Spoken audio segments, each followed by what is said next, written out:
Why are people saying no to your offer? Even if your offer is genuinely amazing. It's not your price, it's not your funnel, it's probably not even your product or your offer itself. The real reason is that they didn't connect with your story. Because people don't buy when you pitch, they buy when they feel something. And if you're not telling your story, or not telling it the right way in your webinar, in your emails, in your content, you are losing the sale before you ever make the offer. So in today's episode, I'm going to show you how to tell your story so that people are ready to buy before you ever even pitch. Now, the funny thing about story is that for years, I used to think storytelling was irrelevant to selling, and certainly to teaching and content and everything I did. I assumed wrongly that people wanted the information, both from the free side, if I was teaching a tutorial, how to do something, and on the sales pitch, whether it was the sales page or a webinar, I assumed they wanted all the information to see how valuable this offer was going to be to then make the decision to buy something. I assumed wrongly that people buy logically. Now, I had heard that people buy emotionally, then they justify their purchase after the fact with logic, meaning they buy the F-150 truck because they just want a cool truck, but afterwards they justify that it'll hold its value, that it's one of the longest lasting trucks on the road, that the hybrid version you got or the electric version gets great gas mileage, whatever. But that's not really the reason they bought. They bought it because they picture themselves, get this, men and women buy big trucks or whatever, fill in the blank, whatever it is, because they picture themselves in that truck and how awesome it will feel and how people will look at them and how they'll feel about themselves. They bought because they just wanted the truck. So it took me a long time to realize that this is how people buy, why people buy, and then connecting my story to that. I never thought that my story mattered. In fact, I thought if I told my story, I was just wasting people's time. And people just wanted me to get to the point, get to the point. If you have something to show me the thing.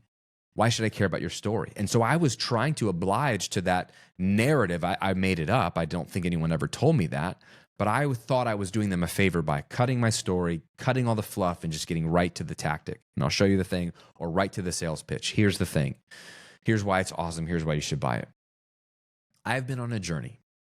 A lot of this has transformed in my life as I've done more public speaking, crafting keynotes, speaking from stages, learning how to connect with an audience, especially if you want to sell something in the back end. But even if you just want that person to actually get this, take action and transform their lives. Because you're always selling something. Maybe it's not something that they can buy with money, but you're selling an idea. You're selling a new way of thinking or being or showing up in the world. You're selling a vision of a better future. And you know if people buy it, A, if it's something to sell physically, they pull out their wallet and buy it. Or if it's an idea, they take action. Like I've given a TEDx talk. I'm selling the idea to the audience to make a change in their life. And if they do this change, this is going to be the benefit. I'm trying to sell. What's amazing about that TEDx journey, that was my first foray into this. I hired a whole coaching group that specializes in helping you craft your TEDx talk and then land your TEDx talk with a TEDx event organizers. And their talk template for the 12-minute, 15-minute, 18-minute, 10-minute TED talk is like 70 to 80% storytelling. And I was like, who's going to care? But they're like, trust me, we've given dozens and dozens and dozens of TED Talks. Like this is what the best TED Talks do. And I learned a lot from that experience. And then hiring speaking coaches and like all kinds of, I've been deep diving into this the last 3 or 4 years. I've learned a lot. I've learned that Graham sold a lot of stuff on the internet by just a lot of goodwill and giving people results for free first and then just having good offers. But I realized I was missing out on so many more sales, and I was missing out on so many more higher ticket sales or whatever, or longer contract sales or better client sales by not telling my story. So 2 thoughts, and then I'm going to walk you through a simple storytelling template that you can use. And you can think about using these for your webinars. If you do a challenge, if you do a masterclass, if you're on social media, you just do a shorter version of this. If you're telling a story in a YouTube video or a podcast and you want them to take an action at the end of that, you can use this everywhere. You can use this on a one-on-one sales call as well. The number one reason this is important is that people only buy for one reason: because they feel like it. It's the only reason people buy anything, because they feel like it. That's why we can't manipulate. That's why we can't convince. That's never what we're doing in selling. It doesn't work. People are going to buy or they're not going to buy it because they feel like it. Now, our job is to set the table, create the environment in such a way that they can come to the natural conclusion and the feeling of, this is for me. I want this. I'm going to choose this. Does it make sense? Can't force someone to choose it. Your offer is an invitation. You can't force someone to come to your birthday party that you invited them to. All you can do is send them an invitation, and they have to decide to come or not. Can't force someone to come to your wedding. All you can do is send them a wedding invitation and set the table in such a way that they can decide on their own to come. The same is with your offer. But here's the problem, is that if you think you're going to sell them with your pitch, you're missing the point. You've already lost them. You've already lost them. People only buy when they feel something. And when do they feel something? When you tell a story. That's why we love books. That's why we love movies. Sometimes really good storytelling in a song, it elicits feeling. And that's what human beings are. We are beings and we're feeling people. We're not rational people. We like to think we are. We have a rational component, and it matters. And some people tend to be more rationally minded than others, and some people tend to be more empathetic or empaths or feelers than others. But at the end of the day, we're all human. Human nature has always been the same, will always be the same. Stories sell because stories elicit feelings, and we only buy when we feel something. So remember that. And then number two, you want to tell that story at the opening of whatever you do, but how you tell that story matters. Your opening story is not about you. Hear me. Your opening story is not about you as much as it's about them seeing themselves in your story. So yes, your story is about you. You tell a story about yourself, but the story's goal isn't to just tell them a story about yourself. The story should be set up in such a way that they see themselves in your story. And the masters at this do this so well. It sounds like they're just telling a story about what happened to them when they were at the beach last summer. But halfway through the story, you're feeling what they felt because it's relatable to you. It's not an accident. It's a crafted story, not meant to manipulate. It's just they're like, well, what's the best story I could tell? In what way that would get people to feel the things that they would need to feel in order to say or to become, the person they need to become to say yes to my offer when I make it at the end of the talk or the webinar, even if that offer is a free offer or a call to action to make a change in their life. Again, we're always selling something. We're either selling an offer, a product, or selling an idea, but everything is sales. You're having to get someone to go from here to believing something different so they make a different action, right? If you truly care about people, you want them to take different actions in their life, whether it's for pay or for free. It's the same thing. You want them to take action. So let me just give you 6 things you need in your story. And there's a lot of ways to tell a great story that sets up your offer. But if you think about it this way, if you have like a 45-minute webinar or a 60-minute keynote, like the first 5 to 10 minutes where you tell your story, that's where I think you're going to sell over half the people in the room.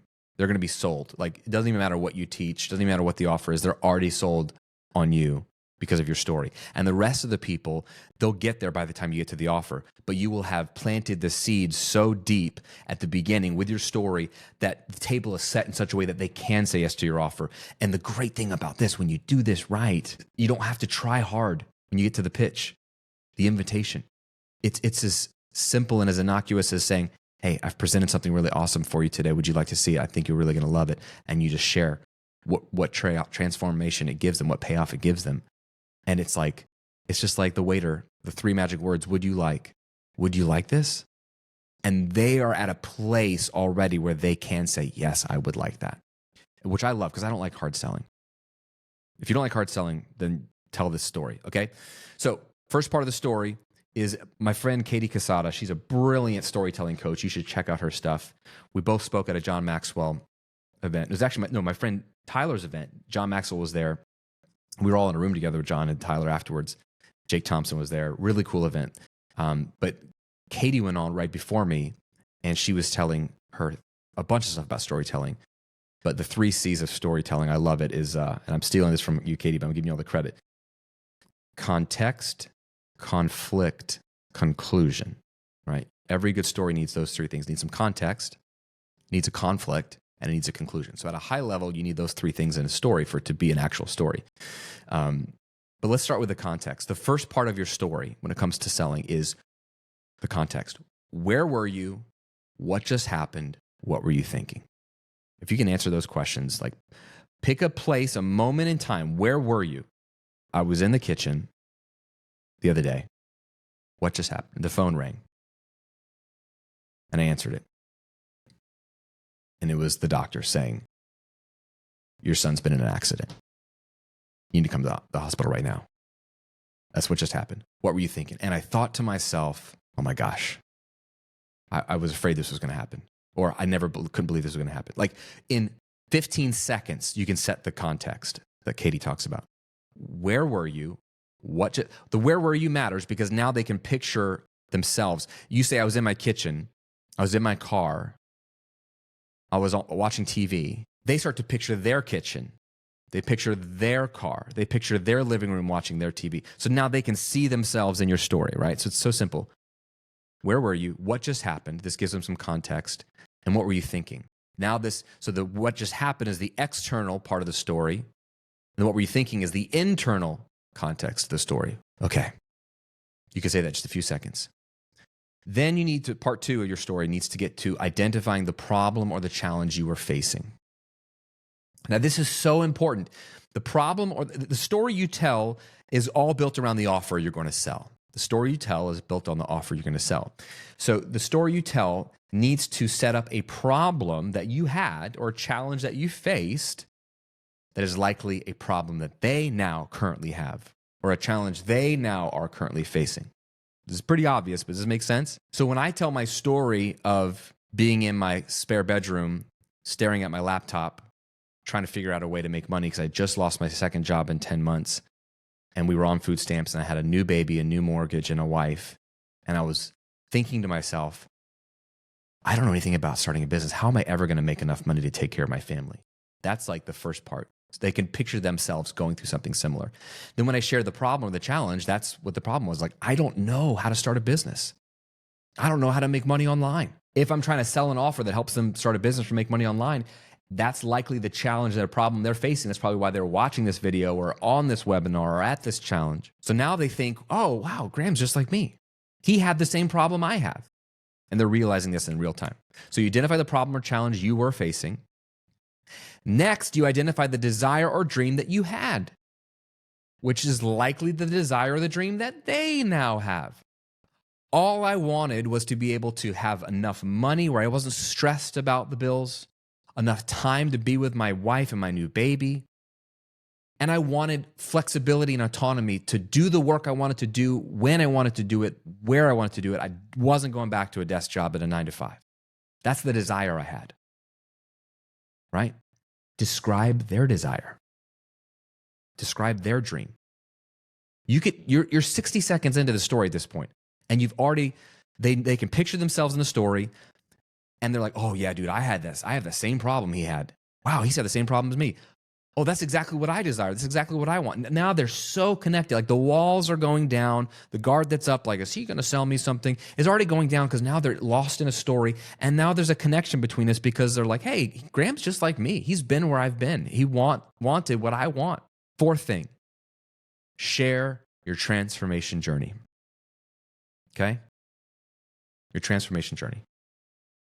So every hero goes through a transformation journey. Donald Miller's book, Building a Story Brand, is so profound and so simple and so brilliant. But he looks at storytelling arcs over thousands of years in every story we've ever had, every movie, every book, every myth, everything. He looks at the sort of the hero's journey, the storytelling, and he identifies the 7 elements of every good story and he maps them to selling. He realizes, oh, dude, your sales process just needs to have these 7 pieces of it. It's a brilliant book. You should read it. Building a Story Brand.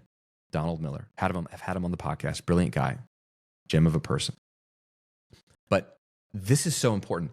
People need to see that you are just like them, but you did something that they actually intuitively know that they're going to need to do, which is you took action. You stepped out.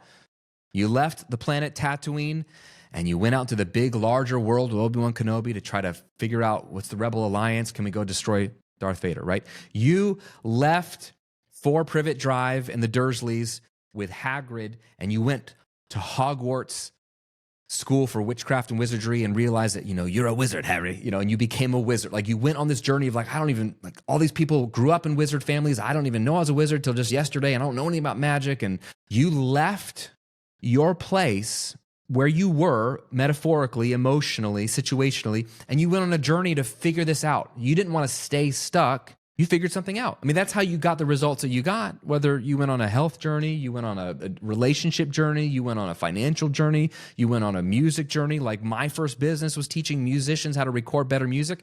I was so frustrated with how bad my recording sounded. I had all the equipment, and I thought I knew how to use it, but it wasn't sounding good, and I didn't know it was going to be that complicated. And that was frustrating to me because it felt like it was a barrier to what I wanted. My dream was to have professional sounding recordings that I was proud of. And so I went on a journey to figure this stuff out. And I played with it, and I read every magazine, and I watched every video, and I ended up going to college to learn this stuff. And I got better, and I got better. And eventually, I got so good that people thought my music sounded good. And then I got so good that people started to hire me to record their music. I would tell that story for that audience. For the business audience, I would tell the story of like figuring out my avatar and creating content, doing my first course and realizing what actually sells. And for 2 reasons. 1, to show them that if you want transformation, you got to go on a journey. 2, I've been on that journey. So I actually have gone through all the ups and downs, bumps and bruises. I've actually found out the path. Everyone's looking for a mentor, someone who's found a path to where they want to go, who can then take them down that well-worn path. And so when they've seen that you've gone through the path yourself, that instills more confidence and belief in you. So share your transformation story. What steps did you take? And this is real brief. I mean, if you have a lot more time, you share more details. If you only have like 60 seconds, share a 60-second version. But what steps did you take? And on that journey, there comes a point, this is part 5 of the story, where you have an epiphany moment, right? Russell Brunson calls it the epiphany. My friend Colin Boyd, who's world-class at this, he calls it arriving at your core premise. My friend Pete Vargas calls it, this is where you share your I believe statement. Like, you had an epiphany, you went through this journey, you figured out like a better way, you had an epiphany, you arrived at this premise, and you have this I believe statement. And that's why I believe X, Y, and Z. Dieting isn't the way to losing weight, strength training is. That's why I believe date nights aren't the key to restoring your marriage. Soul gazing is. And it's actually a real thing, by the way. If you've ever soul gazed, you know what you're talking about, or what I'm talking about. If you haven't, sounds crazy. I think you and your spouse stare at each other unclothed, and you can't break eye contact. I think Shay and I would just laugh at each other. Anyway, sorry, had to move on. Whatever your like epiphany was, which is going to be your unique method or your unique like flag in the ground. This is what I believe, right? To achieve the dream they want. Because everyone's got a different method, a different premise, a different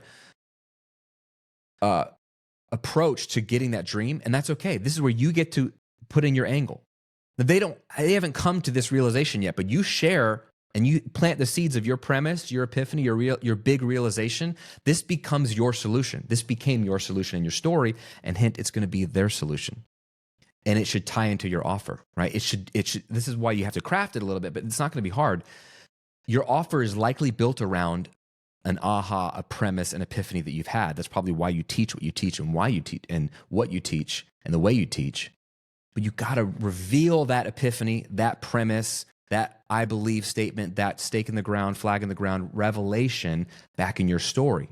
So you're not selling them on it for them. You're just sharing how you came to that realization. Is this making sense? Okay. Epiphany is really, really big. That ties into your offer. And then number 6, you begin to describe the payoffs of that solution, of that revelation you had. Once I figured out how to attract my ideal avatar with the right YouTube videos and effortlessly put the right high ticket offer in front of them, I started to do not just 6 figures a year, but 6 figures a month. And I didn't have to do sales calls. I didn't have to do I had more time. I was making more money. I was working with better clients. I was having more fun. I was getting better transformation for them, better client testimonials.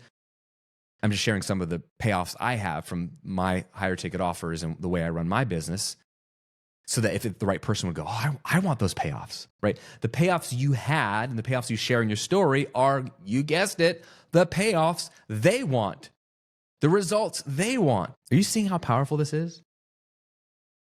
In just 5 to 10 minutes, you're not teaching, you're not selling, you're not even convincing. You're just sharing your journey.